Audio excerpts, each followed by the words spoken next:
ശനിയോ ഞായറോ ഉള്ള പതിവ് പരിപാടി തന്നെയാണ് മാർക്കറ്റിൽ പോവാണ് സാധനം വാങ്ങിക്കാൻ വേണ്ടിയിട്ട്. വീക്കിലി ഷോപ്പിംഗ് ആയതുകൊണ്ട് തന്നെ സാറ്റർഡേ സൺഡേ എന്തായാലും പോയേ പറ്റുള്ളൂ. അപ്പോൾ ഇതാ ട്രെയിനിന് പോവാണ്. എന്നോട് എല്ലാവരും ചോദിക്കും, നീ എപ്പോൾ ട്രെയിന് പോകുമ്പോൾ അതിന് ട്രെയിന് വരുന്നത് എടുക്കുന്നത്, പക്ഷെ അത് എടുക്കാനൊരു ഭംഗിയാണ്. പിന്നെ വേറൊരു പ്രത്യേകതയും കൂടി ഉണ്ട്, ഇവിടെ കൈ കാട്ടിയ ട്രെയിൻ നിർത്തും. അത് അടിപൊളിയല്ലേ? ഇത് ഇവിടുത്തെ ലോക്കൽ ട്രെയിനാണ്. അപ്പം അഥവാ ട്രെയിൻ സ്റ്റാർട്ട് ചെയ്തിട്ടേ ഉള്ളുവെങ്കിൽ കൈ നീട്ടിക്കഴിഞ്ഞാൽ നിർത്തും ട്രെയിൻ. അപ്പോൾ അത് 2-3 പ്രാവശ്യം ഞാൻ കണ്ടിട്ടുണ്ട്. അപ്പോൾ അത് അടിപൊളിയായിട്ട് തോന്നി.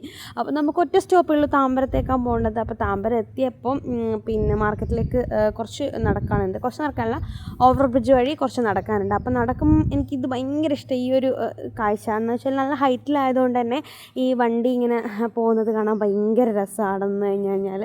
കുറച്ച് ബ്ലോക്കുള്ള സമയത്താണെങ്കിൽ ഭയങ്കര രസമാണ്, കാരണം ഫുള്ള് ബ്ലോക്കായിട്ട് കാണാൻ നല്ല ഭംഗിയാണ്. നമുക്ക് കാണുമ്പോൾ ഒരു ഭംഗി, അവർക്കത്ര ഭംഗി ഉണ്ടാവില്ല. അപ്പോൾ ഇതാ നമ്മൾ മാർക്കറ്റിലെത്തി കഴിഞ്ഞ് കഴിഞ്ഞാൽ എല്ലാ ദിവസവും ഭയങ്കര തിരക്കാണ്. സാറ്റർഡേ സൺഡേ പിന്നെ പറയേ വേണ്ട. നമ്മളിന്ന് വേറെ വഴിയിലൂടെയാണ് നടന്നത്. സാധാരണ എപ്പോഴും ഒരേ വഴിയിലായതുകൊണ്ട് കുട്ടികൾ പറഞ്ഞ് ഇന്ന് വേറെ വഴിയിലൂടെ പോകുന്നത്. അപ്പോൾ ആ വഴിയിലാണെങ്കിൽ ഒരുപാട് പൂവും അതുപോലെ ഈ കുപ്പിവള, കമ്മൽ ഒക്കെ ഇഷ്ടം പോലെ വെറൈറ്റി. ഇത് കണ്ടോ, ഇത് എത്ര കുപ്പിവള, വെറൈറ്റി കുപ്പിവളയാണ്. ഞാൻ ഇതുവരെ ആ ഏരിയയിലോട്ട് പോയിട്ടില്ല, പക്ഷെ അത് അടിപൊളിയാണ്. പിന്നെ മാർക്കറ്റിൽ തന്നെ നമ്മൾ എപ്പോഴും പച്ചക്കറി വാങ്ങുന്നത് ഈ ചേച്ചീൻ്റെ കയ്യില്ല. ചേച്ചീനെ കാണുന്നുണ്ട് ഇടയ്ക്ക്.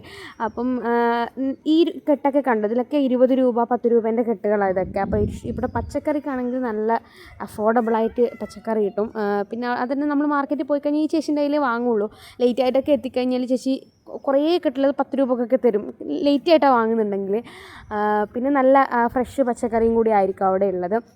അപ്പോൾ അവിടെ നിന്ന് പച്ചക്കറി എടുത്തതിന് ശേഷം നമ്മൾ ചിക്കനും മീനൊക്കെ വാങ്ങി അതിനുശേഷം മാർക്കറ്റിൻ്റെ ഉള്ളിലോട്ട് തന്നെ പുറത്തേക്ക് പോകും. ചില സമയം നമ്മൾ വേറെ വഴിയിലൂടെ പോകും. പിന്നെ ഇവിടെ കണ്ടോ, എല്ലാം ഇങ്ങനെ ഓരോ 10 രൂപ 20 രൂപേൻ്റെ ഓരോ സെറ്റാക്കി വെച്ചിട്ടുണ്ട്. നല്ല നീറ്റായിട്ടായിരിക്കും അവരവിടെ മെയിൻറ്റെയിൻ ചെയ്തിട്ടുള്ളത്. മാർക്കറ്റിലാണെങ്കിലും അങ്ങനെ ഒരു വൃത്തികേടോ കാര്യങ്ങളോ ഒന്നുമില്ല. അപ്പോൾ നമ്മൾ തിരിച്ച് വരുമ്പോൾ വട വാങ്ങിയിട്ടുണ്ടായിരുന്നു. അപ്പോൾ വീട്ടിലെത്തിയപാട് ചായ കുടിച്ചു, നല്ല ടയർഡായിട്ടുണ്ടായിരുന്നു. വടയിൻ്റെ ചമ്മന്തിക്കാണെങ്കിൽ ഒടുക്കത്തെ എരിവായിരുന്നു. അപ്പോൾ ഈ വീഡിയോ അത്രയേ ഉള്ളൂ. ബൈ.